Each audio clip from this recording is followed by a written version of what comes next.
Hey everybody, it's Jason Blah here, and now that my obligatory informative videos are done for the day, it's time to talk about current events in the online fitness community. And today, actually, I'm going to make this one very informative also. OmarIsuf did a video the other day about how he got a massive back. And Omar is one of those people that I like some of what he does. I like a lot of what he used to do. I don't like a lot of what he does these days, but all things considered, I felt like his advice was pretty sound in that video. I'm going to disagree with just a small bit of it, but I felt like by and large his focus was good and he hit some really, really good key points. And I'm someone who has noted a lot of people say a lot of bad things about my body, a lot of bad things about my physique, but a lot of people do note, and even my biggest haters and detractors actually admit my back is really, really, really well developed. Easily my best body part. So I actually, based upon that and the fact that my back is objectively bigger than even Omar's, right? You guys see me enough shirtless to know.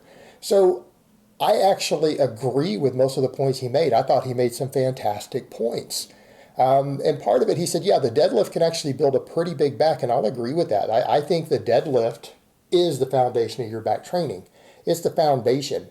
And something that needs to be noted when we look at various world-class level powerlifters, all of them have bodybuilder-like backs. In other words, you see plenty of guys competing at the world level in powerlifting whose backs look like an IFBB pro, right? That's not even that uncommon. It's not even uncommon. The deadlift is the foundation of your back, but it can't be everything. You can build your base off of that because it does work everything. It works traps, erectors, lats, everything, right? It works all those things.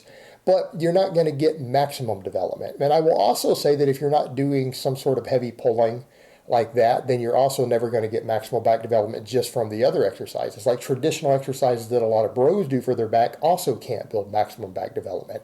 You actually do need some form of deadlift in there.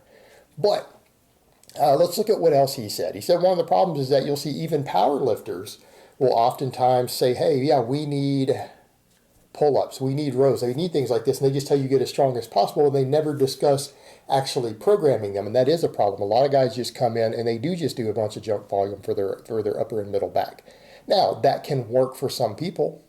That can work for some people, but I will agree with Omar, and I'm well known for stating that I feel like the pull-up or the chin-up should be a primary exercise, and it should be programmed as a primary exercise.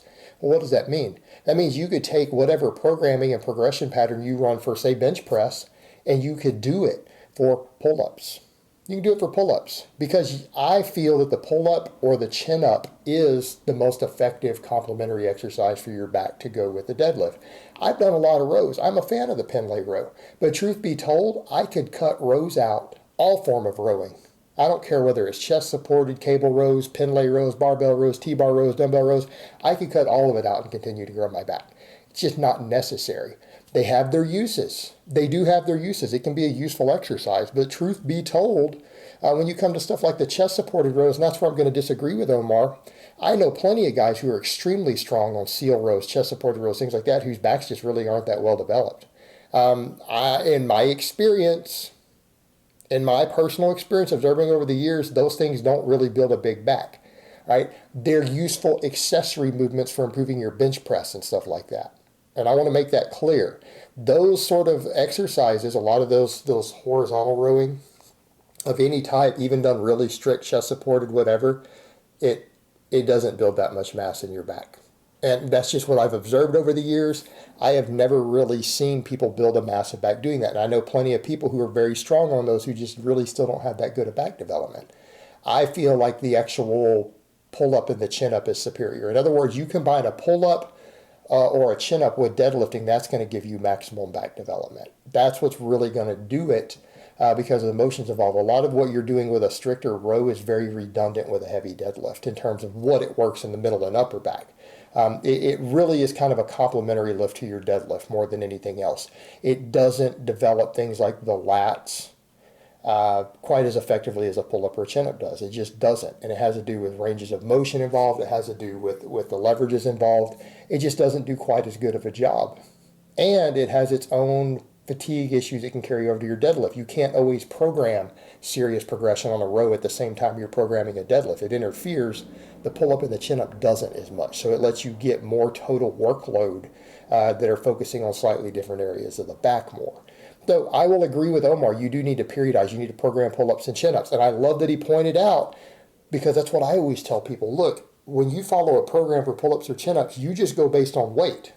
All you need to know is how much you weigh and how much weight you're hanging in plates and rep ranges, right? This is what we're working with. And if you weigh a certain amount and you can't hit your target number of reps, I don't care whether it's on your 10 rep programming, 8 rep programming, or singles, if you're too fat to pull yourself up, you can use reverse bands. And too fat or too weak could mean even for your higher reps, right? Because if you can only do 5 pull-ups and you got a program that's calling for 3x8 on that day, you're going to need the reverse bands to do it. And that's fine, because your back doesn't care whether you're doing a body weight or a reverse band or hanging plates. All it knows is how much total weight it's having to pull up. Whether your body fat's contributing to that or plates are contributing to it, it's largely irrelevant. It's all the same on that end.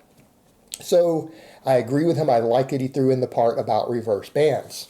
I like that. I think that's important. I agree that you need to program these things. And I'll go on as to say he also including face pulls is a big deal, because that's my 3 go-tos. That's, if you were to ask me what's the best way to develop your overall back for size, for strength, for improving your power lifts, focus on deadlifts, weighted chin-ups or weighted pull-ups, or both. I do both. Face pulls. That's your golden 3. That's your magic ticket. That will give you the back development that you need to be a competitive power lifter. It'll give you a back development to where you're walking down the beach with your shirt off. You're probably going to have a bigger, more developed back than any other guy there who's not abusing large amounts of anabolics. That's the key. That's the way to go. And as far as programming goes, you need to program pull-ups and chin-ups just like you would any other exercise. Treat it like a primary exercise. If a training protocol is good for your bench press, it's good for the pull-up.